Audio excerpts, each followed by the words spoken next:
We are back here at Low Country Produce. This is Girl Talk, and we are in Sea Pines. We have been joined by a dear friend of mine, William Dennington. Thank you for joining us. No problem. He is a Special Olympian and an athlete extraordinaire, and we've been really excited to have you on the show to talk a little bit about what Special Olympics has meant to you and some of the sports that you participate in.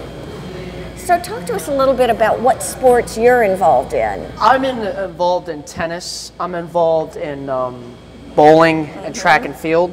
But what I do is, like, whenever I play tennis, I practice really hard.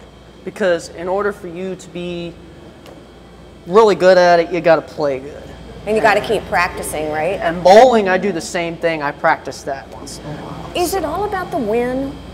No, it's not about the win. It's about playing with friends and having a good time and enjoying the sport. You work with athletes all the time. So when you ask that, my answer is, it's more about what you learn through the process, about overcoming challenges and trials and just interacting with others. And there's a lot of lessons to be learned in sports and athletics. Yes. Definitely. Now, SOAR is a group that you work with too, that Kathy Kramer is part of. We're gonna talk to her in the next segment a little bit about how recreation and athletics really contribute, if you can, to kids' characters and things like that. What do you think it is about sports that you love? What I like about sports is that people want to be, like, have fun. They also want to be competitive to other people. Yep. But they also want to make sure that they're, like, making the right steps in order to be practicing hard, you know, hitting the ball whenever you're seeing which way it's going to go, you know, most of the time I ever play tennis, I've always felt confident to be the person that I am, to be the best.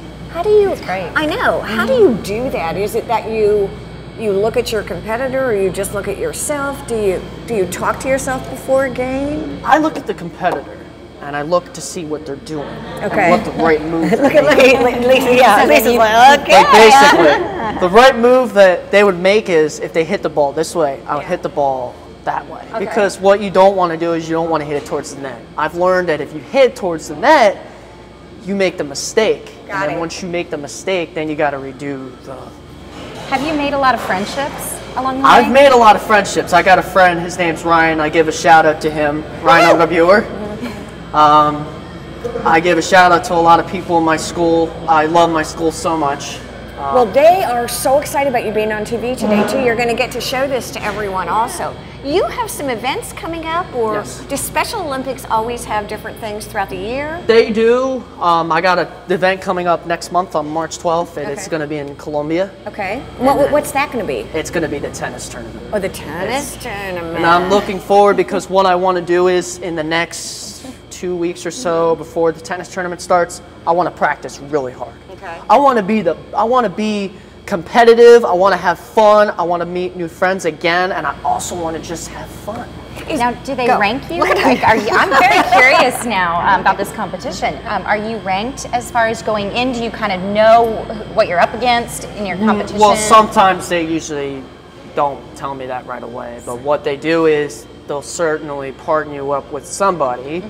Of your same level? Yeah. Got it. But I think my partner will be his name is Devin Hollis, and I give a shout out to him too, because he's a good friend of mine, and we always like talking about friends. So. Yeah. And that's what I was going to say. You're mentioning friends and building relationships. I think that's another important part of being part of a team or athletics, is the relationships that you make that are going to extend beyond the season and beyond the court, beyond the field, and that's an important part of athletics. And As sports. you get older, do you see yourself doing athletics throughout a career? I see myself I actually see myself becoming an ESPN sportscaster. There you go. Well, that Hey. doesn't surprise me at all. Because number one, you have to know what you're talking about in sports. You have to know what the plays are. You have to know the hockey lets me games, out. That the lets me out. scores, Right. anything. Plus, you gotta know: can the team make it to the Stanley Cup? Can the team make it to the Super Bowl? Can the team make it to the World Series?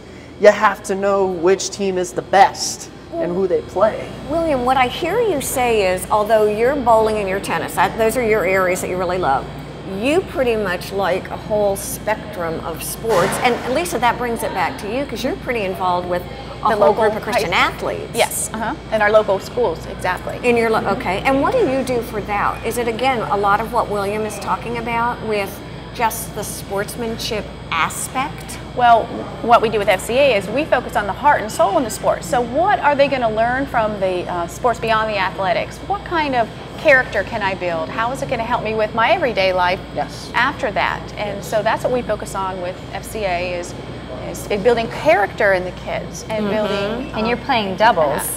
I play doubles. So that is a lot of teamwork. Yeah, I play singles and doubles. So. Do you? Yeah, but mostly they'll switch it up sometimes. You know what I have to say, and I don't mean to interrupt, but when I was co-hosting with him for the Special Olympics golf tournament in October, we were supposed to be singing, and I got just really nervous about it. Do you remember saying? Yes. And I was like, I feel like the biggest dodo. I'm not sure I can do that. And you said, "Do the best you can do." Yes. Right? So I think that's good advice. I attended the Special Olympics golf in October and actually covered it for our station. That was just amazing, just to see those athletes, you know, be able to have a platform where they could be the best that they can be, and that was just a wonderful event. I did that because, number one, you want the athletes to be happy. You also want them to go in like they're feeling like confident enough, and plus they're competitive, and plus they're having friendships with other people, like, you know. But the same thing goes with tennis, you know, being the best. Well, and your goal, as we've all talked about, is bringing a whole community together. I mean, don't you think that's something that you I think do it is really because well? what you do is once you have like a whole bunch of friends, you're going to want to practice with them a lot. Like you can go to tennis courts, you know, play bowling, you know, play hockey, because I play floor hockey too, and I'm pretty good at that too. We're going to have to go, but I would be remiss if I did not allow you to shout out to Jennifer Aniston, and heaven knows I hope that she sees this because that is his one mission in life, is to meet the Friends cast. So shout it out, and we'll be right back. I would love to give Jennifer Aniston a shout out, plus I'd love to get David Swimmer a shout out, Matt Blank, Matthew Perry, Lisa Kidrow, and Courtney Cox. Your show rocks, you got confidence, I like the way that your roles are, and you have a really funny show. There you go. Stay with us, we'll be right back here on Girl Talk.